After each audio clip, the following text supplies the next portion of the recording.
A signature on a divorce petition. That's all Elena Cloud thought she was dealing with. A painful but clean break from her cheating husband, Marcus. But Marcus didn't just want the house. He didn't just want alimony. He wanted half of her company. The company she bled for. The company she built from nothing. He claimed his vision was the secret to her success. He demanded half, and he was willing to drag her name through the mud to get it. He thought he had her trapped. What he didn't know is that Elena's lawyers weren't just good. They were sharks, and they were about to turn a private settlement hearing into a public execution. Elena Cloud lived a life that Forbes had once called an architect's dream. Her firm Aura Interiors wasn't just successful, it was seismic. From their flagship office in a restored Soho warehouse, Aura had redefined sustainable luxury.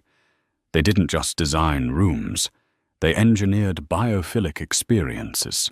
Their clientele included tech billionaires, eco-conscious hotel chains, and old money families looking to modernize. Elena was the engine. She was the one who 10 years ago had sketched her first designs on a coffee shop napkin, taken out a crippling loan, and personally sourced reclaimed lumber from a 19th century barn. She was the one who spent nights agonizing over material tensile strength and negotiating with artisans. And by her side for the last 7 years was Marcus Thorne. Marcus was by all accounts the perfect husband. Devastatingly handsome, effortlessly charismatic, he was the velvet glove to her steel fist. He'd joined Aura 3 years into its journey, taking the title of Director of Business Development. In truth, his job was to be charming. He attended galas, networked at golf tournaments, and was the handsome face quoted in lifestyle magazines. Elena handled the operations, the design, and the soul of the company. Marcus handled the champagne. Their power couple image was flawless. Elena intense and brilliant in her minimalist structural attire. Marcus relaxed and dapper with a smile that could disarm a hostile board. The first crack appeared not as a dramatic confrontation, but as a line item on a spreadsheet. Elena was doing a quarterly review of the marketing budget, a task she usually delegated, but had taken back as costs seemed to be ballooning. She frowned at the screen. Thorne Strategic Solutions, LLC. There were monthly invoices for the last 8 months. 15,000. 20,000. 15,000 again.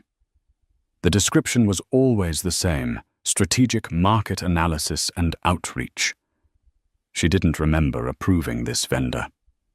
"Hey, David," she called out to her CFO, who was walking past her glass-walled office. "You ever heard of a Thorne Strategic Solutions?" David paused, adjusting his glasses. "Thorne, I assumed it was one of Marcus's groups. The invoices are all approved by him. They come in like clockwork on the 28th. "Get me the incorporation papers for that LLC," Elena said, a cold knot forming in her stomach. "And all the paid invoices. Now." An hour later, the papers were on her desk.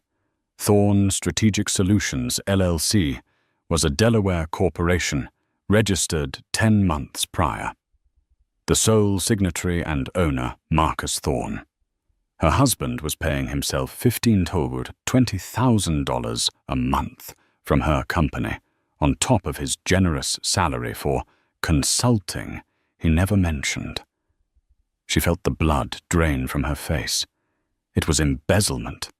It was a betrayal. But it wasn't the betrayal. Not yet. That night, she didn't go home to their shared brownstone.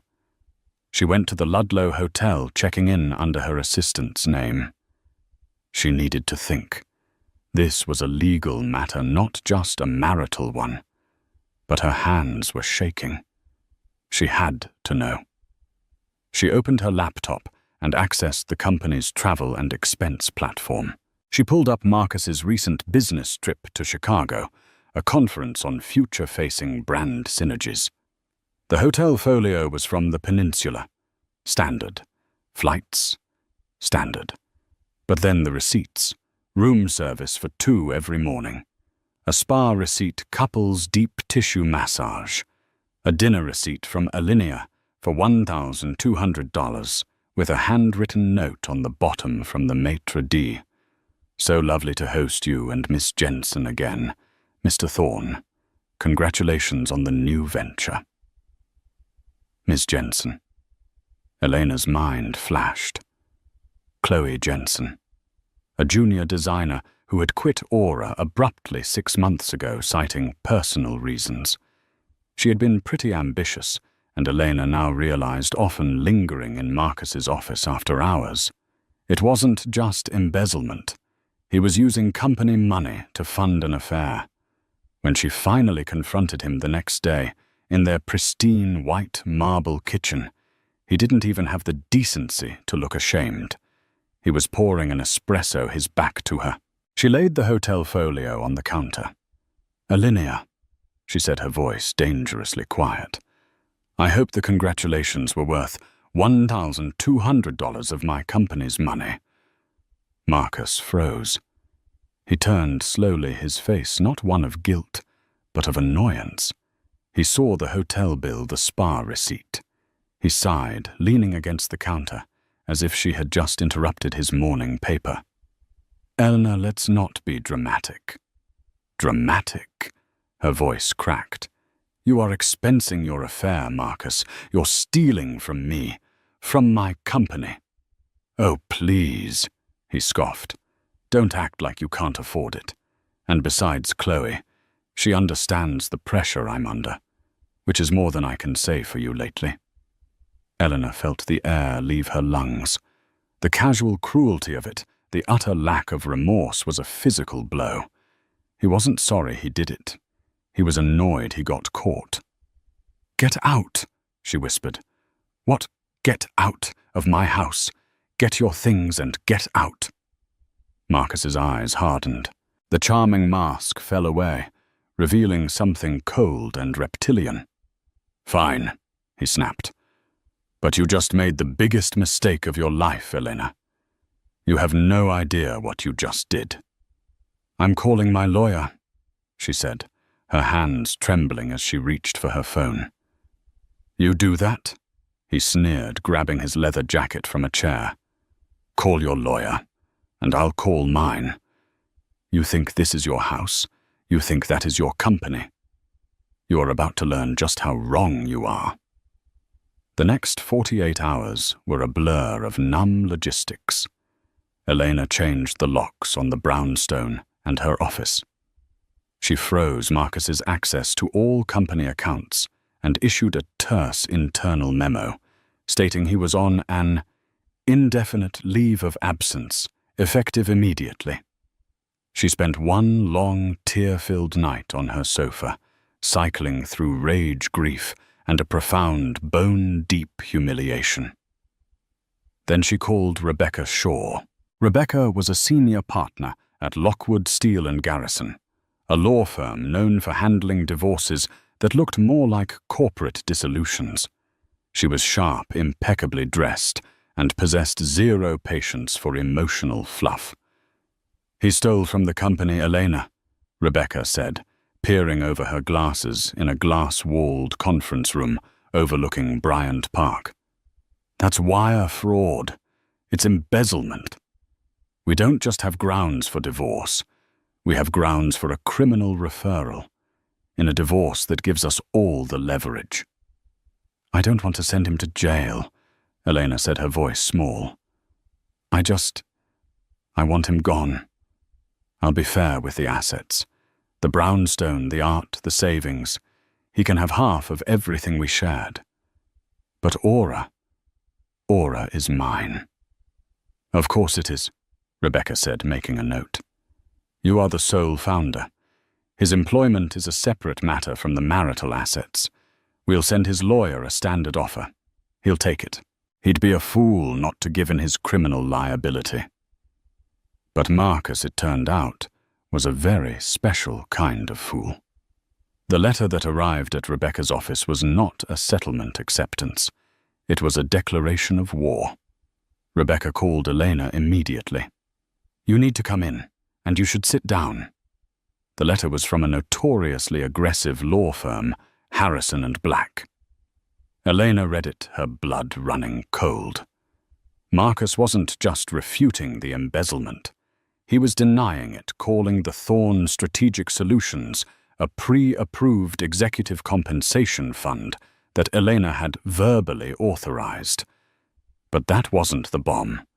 The letter stated that Marcus Thorn was claiming 50% ownership of Aura Interiors, Inc. "That's impossible," Elena whispered, her hands shaking. "My name is the only one on the incorporation documents. I am the 100% shareholder." "He's not claiming he was a shareholder, Elena," Rebecca said, her voice grim. "He's claiming he was your partner. He's claiming that Aura Interiors was built not just on your design work, but on his strategic vision, brand development, and sweat equity. He's claiming that you had a verbal agreement from the beginning to be equal partners, and that you fraudulently filed the incorporation papers in your name alone." Elena stared at her. He lied. He wasn't even there in the beginning. I was eating ramen noodles and sleeping in the office. He showed up 3 years later. "He's prepared for that," Rebecca said, turning the page. "He claims his initial contributions were the conceptual framework for the brand, and that his later networking has transformed the company from a small workshop into a global brand. He's attached a list of every client he ever had lunch with as proof of his contribution." It was insane. It was a fantasy. It was a lie so audacious that Elena almost laughed. "No court will ever believe this," Elena said, standing up. "It's absurd." "It's not absurd, Elena. It's a shakedown." Rebecca countered, her tone urgent. "He's not trying to win in court. Not really. He's trying to force your hand.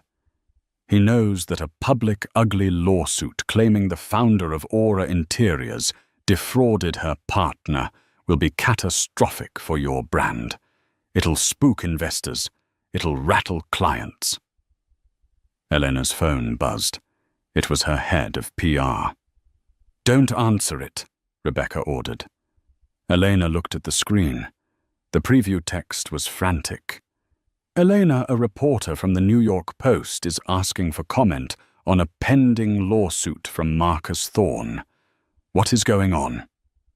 Elena's legs gave out. She sank back into the chair. "He leaked it," Elena whispered, horrified. "He already leaked it." "He's not just trying to get paid, Elena," Rebecca said, her eyes now flinty. "He's trying to burn your company to the ground unless you give him what he wants. This isn't a divorce anymore. This is a hostile takeover." The demand was clear in the final paragraph. Marcus would graciously drop his 50% ownership claim and the fraud lawsuit in exchange for a one-time cash settlement of $50 million. $50 million. It was a figure designed to cripple her. "He's insane," Elena breathed. "He's not insane," Rebecca said, closing the file. "He's evil, and he thinks he's smarter than you. Our job is to prove him wrong. But this is going to be a war, and it's going to be public." Elena's world, once defined by the clean lines of her designs, had become a chaotic blur of legal strategy and damage control. The New York Post ran the story, of course. "Aura of deceit, CEO's husband, claims she stole £200 company." The article was dripping with quotes from a source close to Mr. Thorn, painting Marcus as the unsung visionary and Elena as a coldly ambitious operator. The fallout was immediate. 2 high-profile clients put their projects on hold. Her investors, a private equity group from Boston, called an emergency board meeting. "This is a PR nightmare, Eleanor," said Daniel Levine, the fund's manager. "A public fight about the company's very founding. It makes us look unstable. Settle it. Give him the $50 million. It's a rounding error compared to losing the brand's reputation." "It's not a rounding error to me," Elena said, her voice steely. "It's extortion. I will not pay him $1 for a lie. He's a thief who I happen to be married to." "Be that as it may, his story is gaining traction," Daniel warned. "Fix it, or we will be forced to reevaluate our position." She hung up, shaking with rage. She was being attacked by her husband and now abandoned by her partners. She stormed into the war room at Lockwood Steel and Garrison. Rebecca had commandeered a conference room, its walls now covered in whiteboards, detailing Marcus's claims, his networks, and his known associates.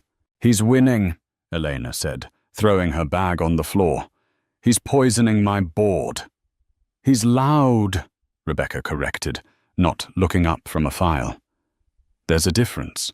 Right now, he's all offense. We've been on defense. It's time to change that." "How?" "We can't prove a negative. I can't prove we didn't have a verbal agreement 10 years ago." "It's his word against mine." "No," Rebecca said, finally looking up. "His word is against his actions. He's built his entire case on the idea that he was the strategic mastermind. So we're going to find out what this mastermind was actually doing." She pointed to a junior associate. "Tell me about his company calendar for the last 2 years." The associate, a young man named Ben, cleared his throat.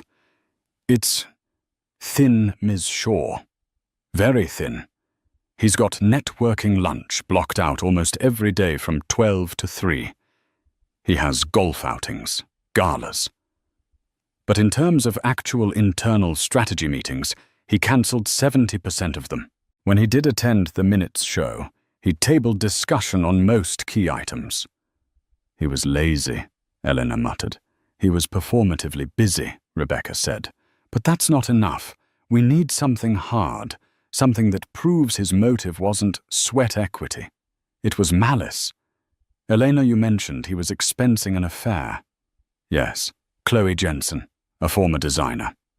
"Find her," Rebecca ordered Ben. "But the real gold, it's that LLC, Thorn Strategic Solutions. He thinks he's so smart calling it executive compensation. But if he was just paying himself, it's a civil matter. It's marital waste. But if he was paying someone else, that's a conspiracy." Rebecca picked up the phone. "Get me Sarah at Kroll," she said to her assistant. Kroll was the most feared corporate investigations firm in the world. "Tell her I have a high-priority forensic accounting and digital investigation. I want a full deep dive on Marcus Thorne and his little LLC. I want every bank transfer, every email he ever sent from a company server, every text, every keycard swipe. I want to know where he was, who he was with, and what he was spending your money on, Elena. Every single cent." Rebecca hung up and turned to Elena. "He wants to play this in public fine. He thinks he's a visionary. We're about to give the world a very clear vision of exactly who Marcus Thorne is." The investigation began. It was a quiet, methodical dissection of Marcus's life. While Marcus was giving smug, no-comment interviews to Page 6, the Kroll investigators were pulling data from Aura's servers. 2 weeks later, the call came. "We have it," Sarah from Kroll said. "It's bad, Rebecca. It's worse than you thought."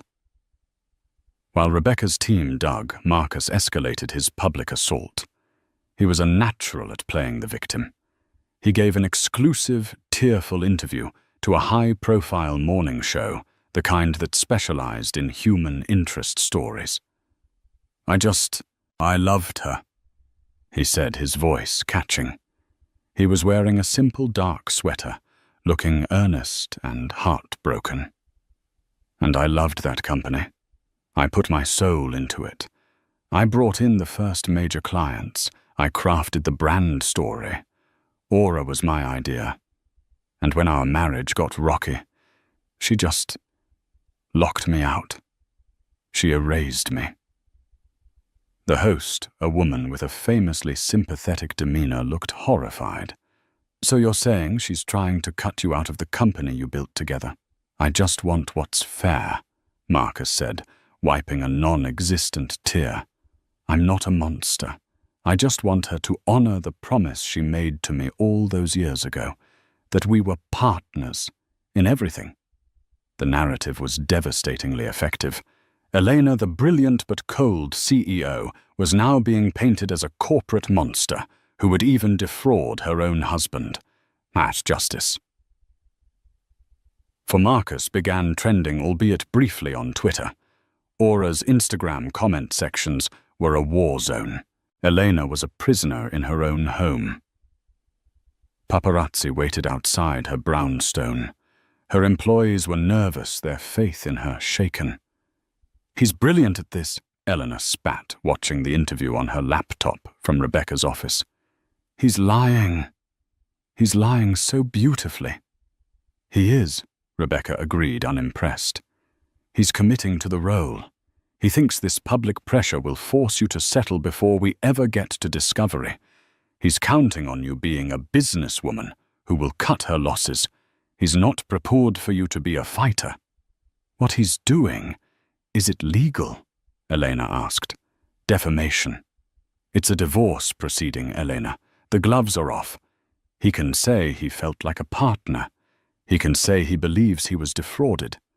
It's all subjective, until we introduce facts." At that moment, Sarah, the lead investigator from Kroll, was buzzed in. She was carrying a locked, hard-sided briefcase. "You'd better sit down for this," Sarah said, placing the briefcase on the table and clicking it open. She pulled out a thick, spiral-bound report. "This is the full forensic analysis of Thorn Strategic Solutions, LLC," Sarah began. "We're going to start with the money." She opened the report. "As we knew, Marcus was wiring 15 out of 20Ks a month from Aura's marketing budget to his LLC. We followed that money. He wasn't just paying himself. He was using it as a personal slush fund. Trips, dinners, watches, the affair with Chloe Jensen. We have receipts for a $20,000 Cartier bracelet and a 6-month lease on a luxury apartment in Tribeca, all paid for by the LLC. So he was funding his affair," Elena said, her stomach twisting. "We knew that." "Yes," Sarah said. "But that's not the story. The story is what else he was doing. He wasn't just spending the money. He was investing it." Rebecca leaned forward. "Investing in what?" "A new company," Sarah said, turning the page. 2 months ago, a new design firm was incorporated in New York. It's called Echelon Designs. It has a new office leased in Dumbo. It has branding.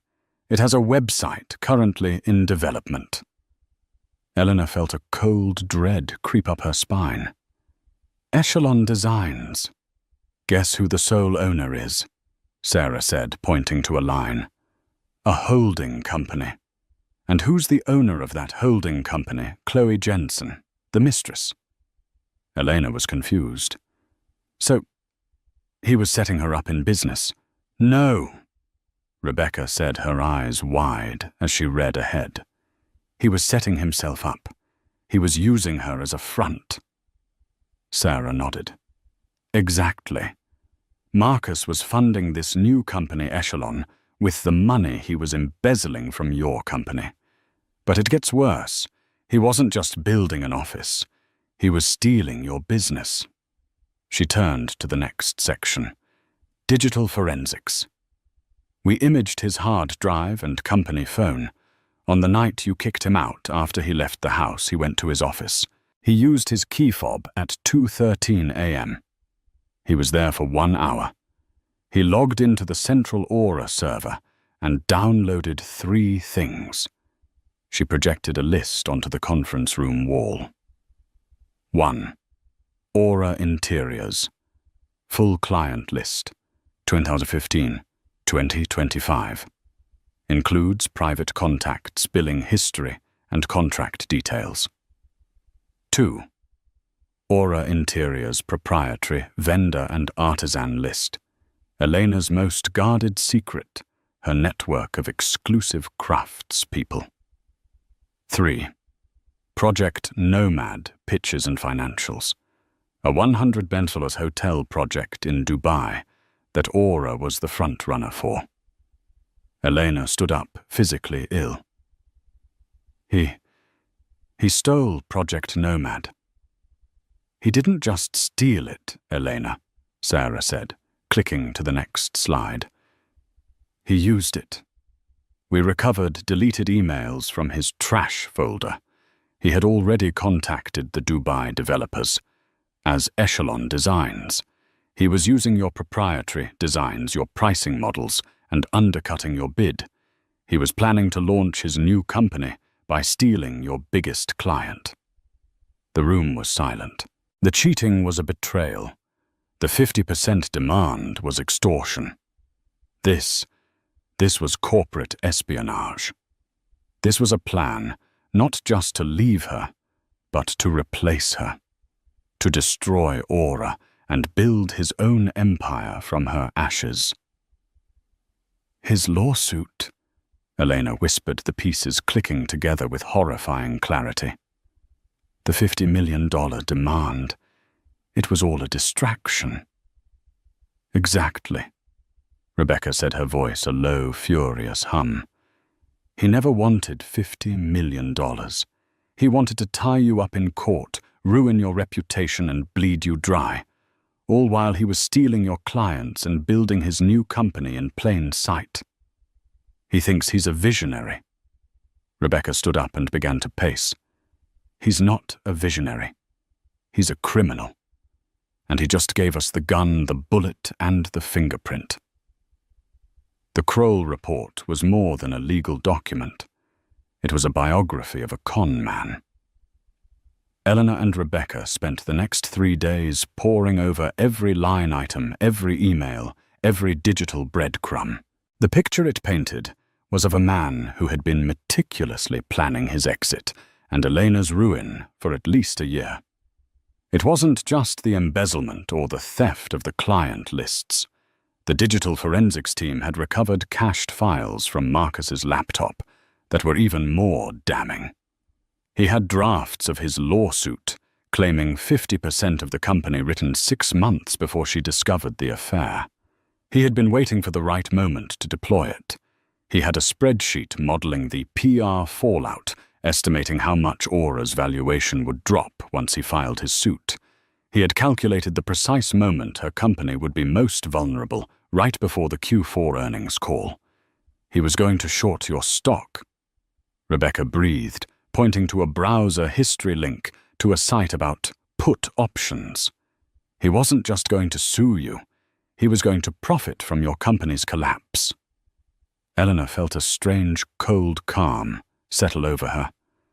The grief was gone, replaced by a glacial fury. The man she had loved, the man she had shared a bed with, had been actively plotting to systematically destroy her life and her life's work. "What about Chloe Jensen?" Elena asked. "The mistress. She's the owner of Echelon Designs. Is she just a pawn?" "Let's find out," Rebecca said. They didn't have to look far. The Kroll report included all of Chloe's communications from her time at Aura. She wasn't a pawn. She was a co-conspirator. The emails between her and Marcus were sickening. They weren't love letters. They were business plans. Marcus from his personal email 3 months ago. "The Nomad pitch is almost ready. I have all of Elena's financials for it. We can come in 15% lower and still maintain a 60% margin. She'll never know what hit her. Chloe from her new Echelon email. She's so arrogant. She really thinks all those artisans are loyal to her. They're loyal to the money. Once we show them our terms, they'll jump. Marcus. Just be patient. The legal side is ready. Once I file, she'll be in a PR tailspin. The board will pressure her to settle. By the time she realizes what's happening, we'll have landed Nomad and 2 of her other top clients. Echelon will be the new Aura, and she'll be a footnote. Elena closed the report. She couldn't read anymore. He used my own money to build a company, to destroy me, she said.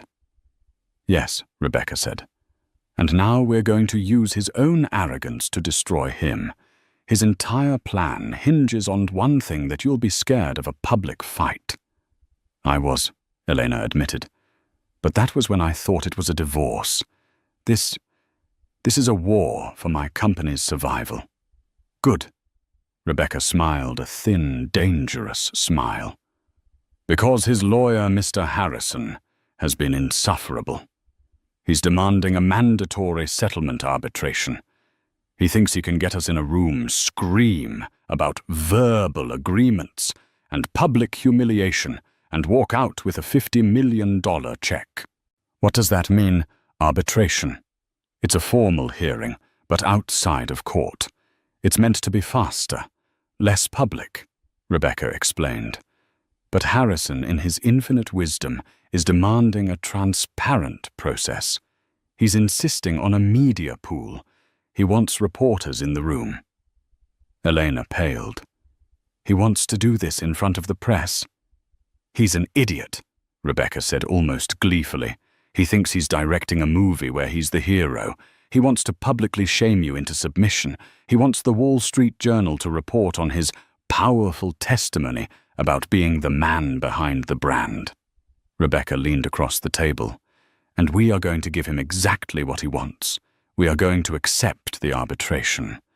We will agree to the press pool.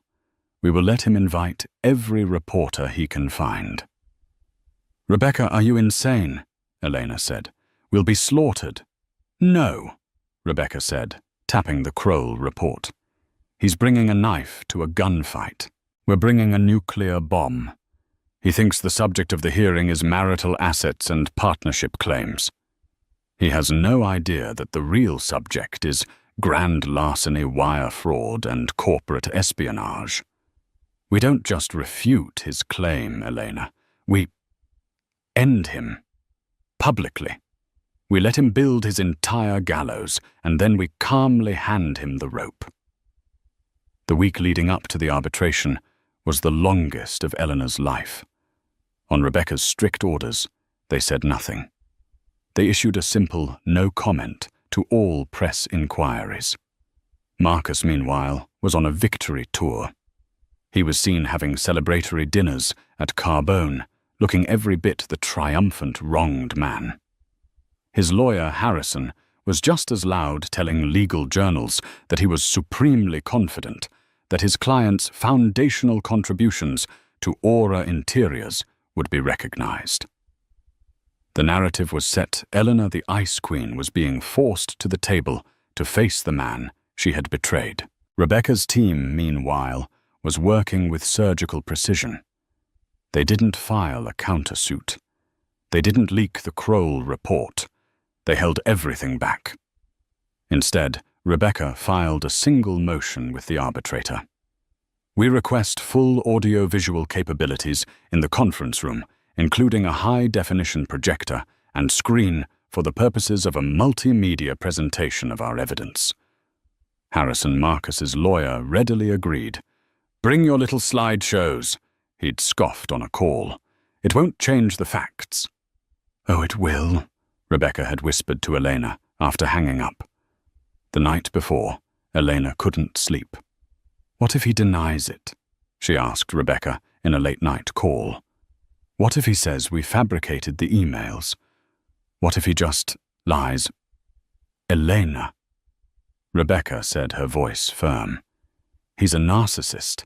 His greatest weakness is his belief that he's the smartest person in any room. He is coming tomorrow to perform. He is not prepared to be defended. He's not expecting an attack. He's expecting an audience. We're not just going to present evidence.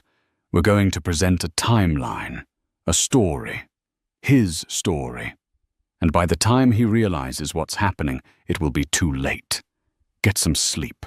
Tomorrow you just need to do one thing. What? Look him in the eye while we do it. The morning of the arbitration, the lobby of the JAMS Mediation Center in New York was a zoo. Reporters, business, journalists, and even a few TV cameras were crammed into the waiting area. Marcus arrived like a star. He wore a $10,000 Tom Ford suit, his hair perfect. He smiled gravely for the cameras holding up a hand. Today we are just hoping for the truth to come out. That's all we've ever wanted. Elena and Rebecca arrived 5 minutes later. They walked through the media gauntlet without a word. Elena's face pale, but set Rebecca looking utterly composed. They entered the large oak-paneled conference room. At the head of the table sat the arbitrator, a retired federal judge. On one side, Marcus and his legal team, Harrison and Black. On the other, Eleanor Rebecca and 2 junior associates from their firm, who were quietly setting up a laptop and projector. Mr. Harrison, the arbitrator began, you requested this hearing. Your opening statement, please. Harrison stood. He strutted. For 20 minutes he laid out Marcus's case. He was poetic. He used phrases like the silent visionary and the architect of the brand. Marcus Thorne, he boomed, was the soul of Aura Interiors. Elena Cloud may have been the hands, but he was the heart. And for his years of vision, his tireless networking, his sweat equity that transformed a hobby into an empire, he is owed his rightful share. 50%. We have documents, emails, and Mr. Thorne's own testimony to prove his foundational role. Marcus looked on the picture of wounded dignity. Thank you, Mr. Harrison, the arbitrator said. Sure. Your response. Rebecca stood up. She buttoned her jacket. Thank you, Your Honor. Mr. Harrison is correct about one thing. We are here today to discuss Mr. Thorne's foundational role in this company, and to that end, we're glad he invited the press. We believe in full transparency. She nodded to her associate. The projector hummed to life. Mr. Harrison has painted a picture of his client as a partner. We'd like to paint a different picture, a picture of a parasite. Harrison leaped to his feet. Objection. That is inflammatory and unprofessional. It is a fact, sir, Rebecca said, her voice slicing through the room. And I have the receipts. The first slide appeared. It was a simple logo, Thorne Strategic Solutions. LLC Marcus, who had been leaning back in his chair, suddenly sat bolt upright. His confident smirk wavered. We'd like to begin, Rebecca said, by examining just what Mr. Thorne's sweat equity was really purchasing. The conference room at the JAMS Mediation Center was an arena, and everyone knew it. The air was thick with the scent of expensive wood polish, stale coffee, and raw, palpable tension. At the head of the long, polished mahogany table sat the arbitrator, Judge Harrison. No relation to Marcus's lawyer, a retired federal judge, whose face was a mask of bored neutrality. On the left side of the table, Marcus Thorne sat like a king holding court. He was leaned back, one arm casually draped over his chair, his Tom Ford suit perfectly tailored. He looked for all the world like a man who was about to be handed a 9-figure check. His lawyer, Adrian Harrison, was all bluster and confidence, shuffling papers with a theatrical flourish. Behind them, a row of 3 reporters from the Wall Street Journal Forbes and the New York Post sat with pens and laptops ready. This was the audience Marcus had demanded. On the right side, Eleanor Cloud sat with a posture of rigid steel. Her face was pale, her hands clasped so tightly on the table, her knuckles were white. Beside her, Rebecca Shaw was a picture of calm. She was meticulously, almost slowly, arranging 3 files and a water glass. Her junior associates Ben and another young lawyer were finalizing the connection from their laptop to the large 80-inch screen on the wall. "Mr. Harrison," the arbitrator began, his voice a dull monotone. "You and your client requested this binding arbitration. The floor is yours." Adrian Harrison stood, a predator's smile on his face. He buttoned his jacket and began to pace. "Thank you, Your Honor," he boomed, his voice projecting to the reporters in the back. "We are here today for a simple, painful, and necessary act of justice. We are here to correct a great wrong." He gestured dramatically toward Marcus. "We are here on behalf of Marcus Thorne. But who is Marcus Thorne? The press, in their zeal, have painted him as a jilted husband. But we are here to prove with indisputable evidence that Marcus Thorne was the soul of Aura Interiors, the engine, the visionary." For 20 minutes, Harrison spun a masterful tale. He painted Elena as a brilliant artisan, but a hopeless businesswoman, someone who would still be selling reclaimed wood picture frames on Etsy, if not for Marcus. "Who brought in the first 5-star hotel client?" Harrison demanded. "Marcus Thorne, who crafted the brand narrative that Forbes and Architectural Digest fell in love with Marcus Thorne, who networked for 7 years, sacrificing his own ambitions to build her name, Marcus Thorne." He spoke of the verbal agreement, the partnership of minds and hearts, the sweat equity that could not be measured in timesheets, but in results. And what was his reward? Harrison's voice dropped. What happened when this brilliant, tireless man was finally burned out from building his wife's empire? He was discarded, locked out, and his contribution, his foundational 50% stake in the company he built, was erased, labeled a fantasy. We are here today to make that fantasy a $200 million reality. We are here for what is his. He sat down to a profound, heavy silence. Marcus looked smug, nodding gravely at the arbitrator as if to say, "See simple." The Post reporter was already typing a headline. "Thank you, Mr. Harrison," the arbitrator said, turning. "Ms. Shaw, your response." Rebecca Shaw stood. She did not pace. She did not raise her voice. She simply stood, a small, dark-clad figure in a room full of male egos. "Good morning, Your Honor," she said, her voice crisp and clear. "Mr. Harrison is correct about one thing. We are here today to discuss Mr. Thorne's contributions. We are here to talk about his vision and his tireless work. And we are so grateful he invited the press." A flicker of annoyance crossed Harrison's face. This wasn't the opening he expected. "Mr. Harrison has painted a picture of his client as a partner," Rebecca continued. "We'd like to paint a different one, a picture of a parasite." "Objection!" Harrison leaped to his feet. "That is inflammatory, unprofessional, and outrageous. She is slandering my client." "It is a statement of fact, Mr. Harrison," Rebecca said, her voice slicing through his bluster. "And unlike you, I've brought my receipts.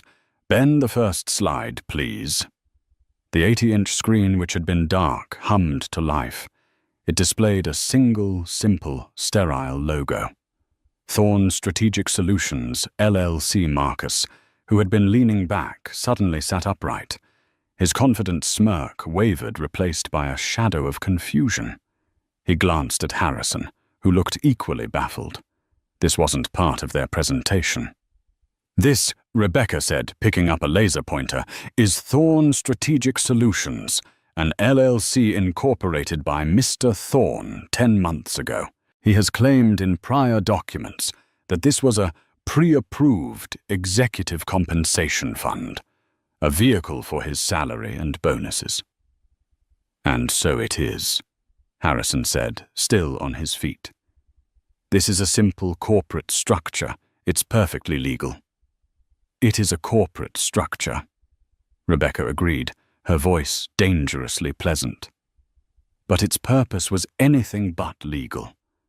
Mr. Thorne, you see, was using this LLC to defraud his wife's company. He was using his executive authority to approve invoices from this vendor. A vendor owned 100% by himself." She clicked to the next slide. It was a wire transfer. "Payer Aura Interiors, Inc. Marketing Dept. Payee. Thorne Strategic Solutions. LLC. Amount. $15,000. Memo. Strategic Consulting. Q1. Click. Payer Aura Interiors, Inc. Marketing Deputy. Payee. Thorne Strategic Solutions. LLC. Amount $20,000. Memo. Brand Outreach and Synergies. Click. Click, click, for 10 months, a total haul, Rebecca stated, of $195,000, not compensation. Embezzlement.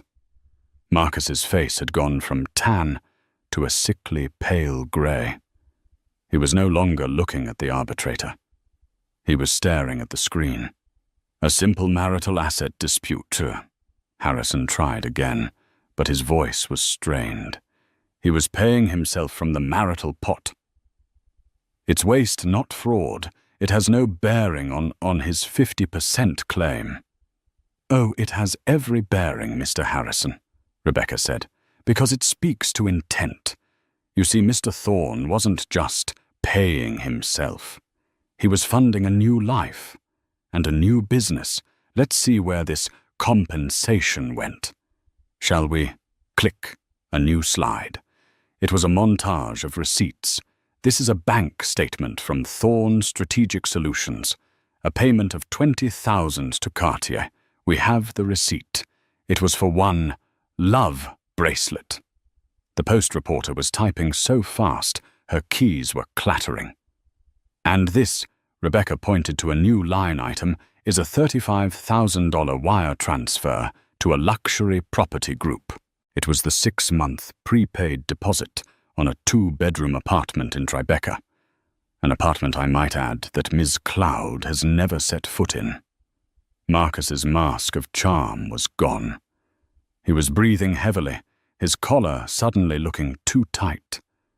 He was exposed as a cheat and a thief. But Rebecca was just getting started. "But Mr. Thorne wasn't just funding an affair," she said, her voice dropping. "He was investing. He was, as Mr. Harrison so eloquently put it, building. Just not for Aura." Click. A new logo appeared on the screen. It was a cheap, sharp-edged knockoff of Aura's elegant, flowing script. Echelon Designs, Inc. Echelon Designs, Rebecca narrated, incorporated 3 months ago, a new design firm, with a new office in Dumbo already being built out, with a new website currently in development, a direct competitor to Aura Interiors. Harrison was on his feet again, but this time he looked panicked. "This is irrelevant. My client has no connection to this entity. This is a diversion." "Is it?" Rebecca smiled, a thin, dangerous expression. "You're right. Mr. Thorne's name is nowhere on the incorporation papers. He's too smart for that. The owner of record is a holding company, which is in turn owned by..." Click. A photo appeared on the screen. It was Chloe Jensen's smiling, ambitious Aura employee headshot. A Ms. Chloe Jensen, a former junior designer at Aura, and Mr. Thorne's mistress. The room erupted in whispers. The arbitrator banged his gavel. "Quiet. Mr. Harrison, are you claiming your client wasn't using his wife's money funneled through his fraudulent LLC to set his mistress up in a competing business, because that alone is conspiracy and fraud? But don't worry. It gets so much worse." Marcus looked like he was going to be sick. He was staring at Elena, who for the first time turned her head and met his gaze. Her eyes were not fiery or tearful. They were cold. They were the eyes of a judge.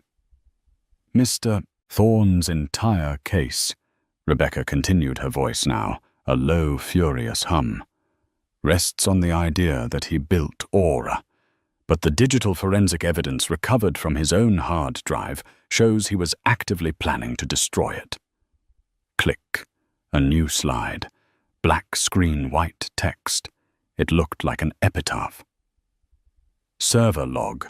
Aura Interiors. Central server user. M. Thorne. Date. October 12th, 2025. Time. 2:13:47 a.m. The night Ms. Cloud uncovered his theft and his affair." Rebecca narrated. "The night she asked him to leave, he didn't go home to pack. He went to the office. At 2:13 in the morning, he logged into the company he claims to love. And what was he doing? Was he backing up his visionary files? Click, a file list appeared. Download Aura Client List Master, XLSX, 1.2 GB. Download Aura Vendor List Proprietary. DocX, 300 M download. Project Nomad, Pitch Finals.pdf, 2.4 GB. He was robbing her." Rebecca's voice was ice. "He was stealing Aura's entire client list. He was stealing her proprietary, most guarded trade secret, her network of exclusive artisans and vendors. And he was stealing her active $100 million pitch for the Nomad Hotel project in Dubai, the single biggest project in Aura's history." Harrison was sputtering. "He's an executive. He had access to those files. He was working from home." "This is circumstantial. It proves nothing." "Circumstantial?" Rebecca asked, as if genuinely curious. "You're right, Mr. Harrison. A download isn't proof of intent. It's just data. But an email now. An email is a confession." Click. The screen split. On the left, Marcus's personal Gmail. On the right, Chloe Jensen's new HTTPS. Google.com. Search echelondesigns.com. Email. The text was large enough for everyone in the room to read. From M. Thorne, G6@gmail.com to Chloe. Jensen at HTTPS. Google.com/search echelondesigns.com. Subject. Here we go. It's done. I have everything. The full client list and all of Aura's pricing models. Attached is the complete Nomad pitch. All of Elena's financials, her design specs. We can come in 15% lower and still clear a 60% margin. She'll never know what hit her. A collective audible gasp filled the room. The arbitrator, Judge Harrison, took off his glasses, polished them, and looked at Marcus with a new, profound, and utter disgust. Marcus Thorne was no longer a man. He was a bug under a microscope. He had slumped so far down in his chair, he was almost under the table, his face buried in his hands. "But wait," Rebecca said, twisting the knife. "There's more." Clicks. Chloe's reply. "Amazing. She's so arrogant, thinking those artisans are loyal to her. They're loyal to the money. When do you pull the trigger on the lawsuit? The reporter's head snapped up. The lawsuit click, Marcus's reply, the final nail, the epitaph for his entire life. Next week, the PR fallout will have her spinning. The board will be screaming to settle. By the time she realizes what's happening, we'll have landed Nomad.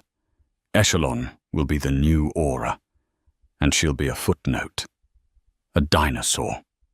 Rebecca Shaw hit the button on her remote. The screen went black. The room was plunged back into the harsh, normal light of the conference room. The performance was over. The silence was absolute, heavier than stone. Rebecca walked calmly back to her seat. "This," she said. Her voice resonating in the quiet, is Mr. Thorne's sweat equity. This is the vision he's demanding 50% for.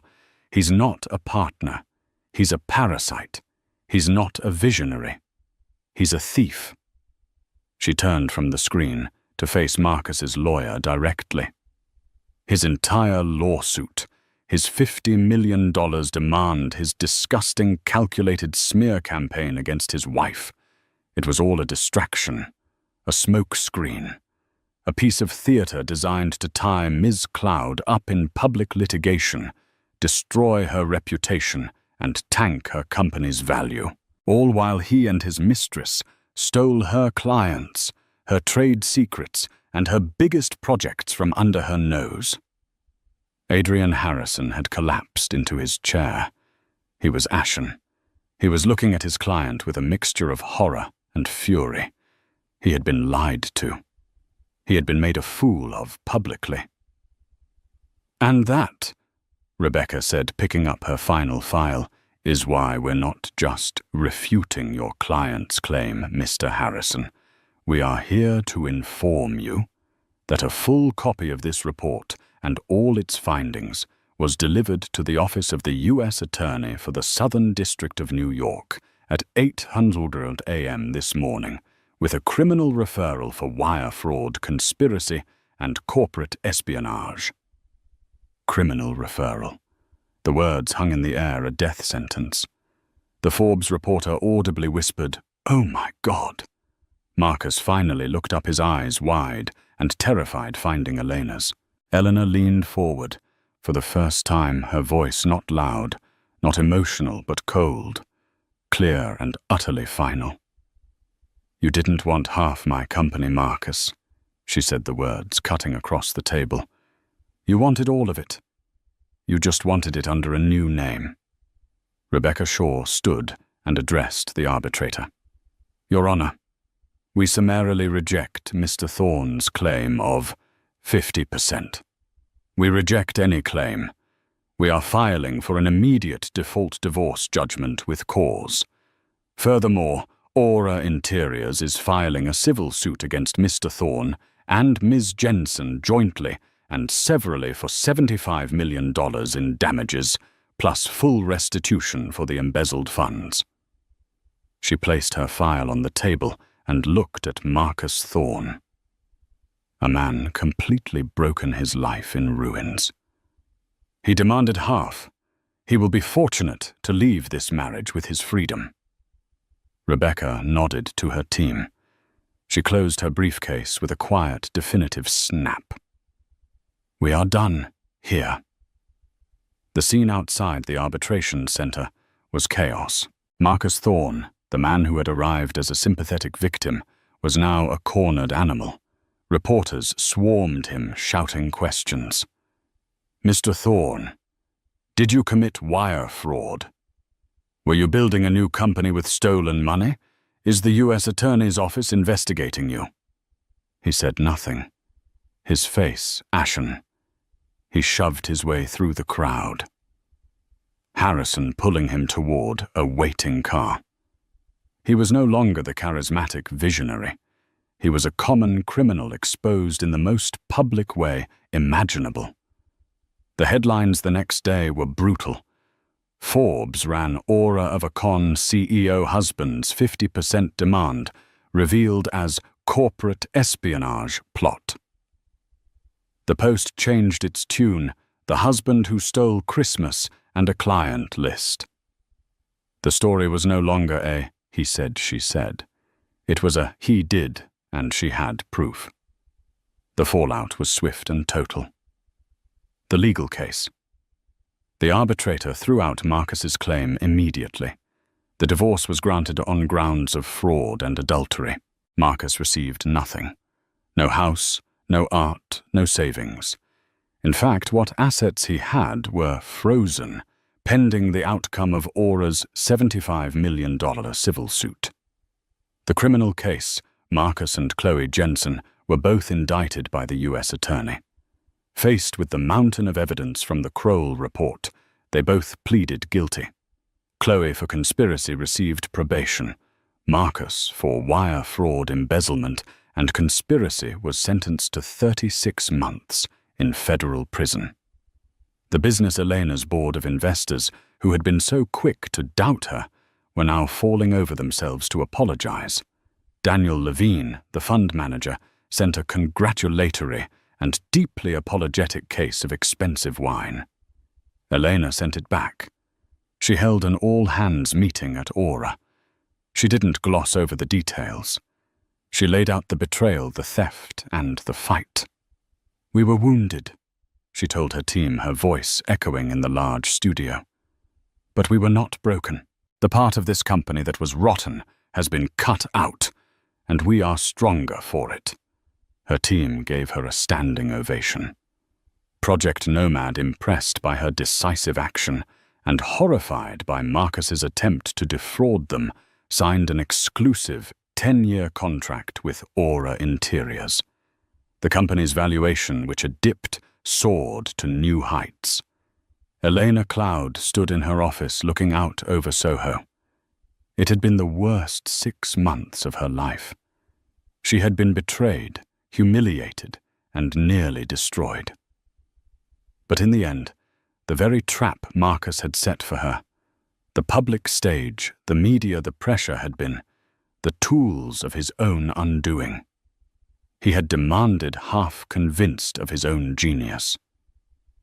Now he had nothing but a prison cell. She had lost a husband, but she had saved her company, and she had reclaimed something even more valuable, her name. In the end, Marcus Thorne's arrogance was his downfall. He was so convinced of his own charm that he couldn't see the difference between smooth talk and criminal fraud. He wanted to be the main character, but he was just a con artist. Elena, on the other hand, did what she had always done. She trusted the data she hired the best, and she fought for the company she had built with her bare hands. She proved that the best defense isn't a good offense. It's the unshakable, undeniable truth. What did you think of Elena's ultimate revenge? Do you think Marcus got what he deserved? This story is a powerful reminder that in business and in life, you should never underestimate a person fighting for what is truly theirs. If you enjoyed this story of karma and justice, please show your support. It helps us create more content just like this. Hit that like button. Share this video with someone who loves a good story, and most importantly, subscribe to the channel and ring that bell. You won't want to miss what we have coming next. Thank you for listening.